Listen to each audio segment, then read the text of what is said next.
তৃণমূল নেতা কোচবিহারে একেবারে তুল কালাম। বিজেপির বিরুদ্ধে হামলা চালানোর অভিযোগ।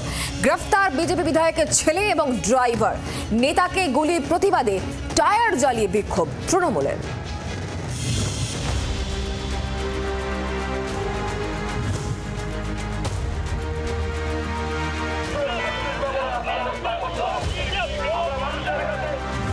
ফের রক্তাক্ত কোচবিহারের ২ নম্বর ব্লক পঞ্চায়েত সমিতির কর্মাধ্যক্ষ রাজু দেকে গুলি, ডান কাঁধে গুলি লাগে তার। এরপরই চাঞ্চল্যকর মোড়।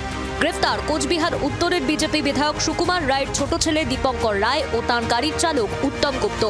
অপরাধে ব্যবহৃত সন্দেহজনক গাড়িটিকেও বাজেয়াপ্ত করেছে পুলিশ। খতিয়ে দেখা হচ্ছে এলাকার সিসিটিভি ফুটেজ। ঘটনাস্থল থেকে উদ্ধার হয়েছে গুলির খোল। কমপ্লেন্টও পেয়েছি, যেখানে 4 জনের নাম রয়েছে। তার মধ্যে 2 জন আমরা অলরেডি গ্রেফতার করেছি, বাকি 2 জনের খোঁজ চলছে। একজন দীপঙ্কর রায় আর একজন হচ্ছে উত্তম গুপ্ত। এটা ছাড়া যে গাড়িটা, যে অভিযুক্ত গাড়িটায় করে তারা গিয়ে গুলি চালিয়েছিল, সেই গাড়িটিকেও আমরা বাজেয়াপ্ত করেছি। সেটার আমরা ফরেনসিক্স করব এবং যে বন্দুক দিয়ে গুলি চালানো হয়েছিল সেটার খোঁজ চলছে।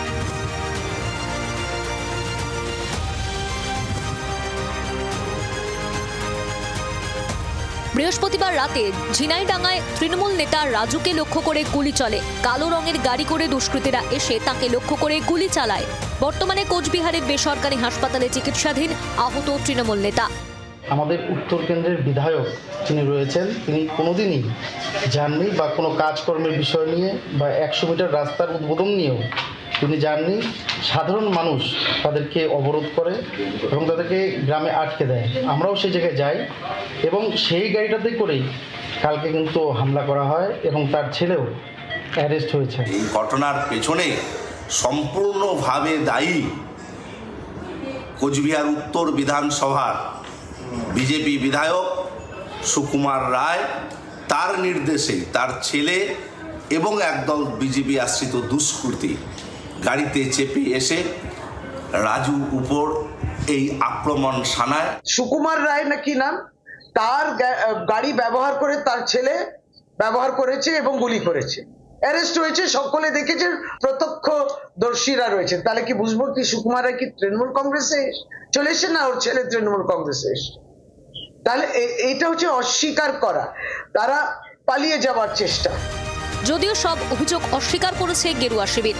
উত্তর বিধানসভা ভারতীয় জনতা পার্টি শক্তিশালী সংগঠন, আর সেই জন্যেই ভারতীয় জনতা পার্টিদের কিভাবে ভারতীয় জনতা পার্টির কর্মীদের ফাঁসানো যায় তার চেষ্টা তৃণমূল সর্বতভাবে করছে। কয়েকদিন আগেও রাজারহাটে আমাদের কয়েকজন কর্মীকে আর মিথ্যা মামলায় তাদের ফাঁসানো হয়েছে।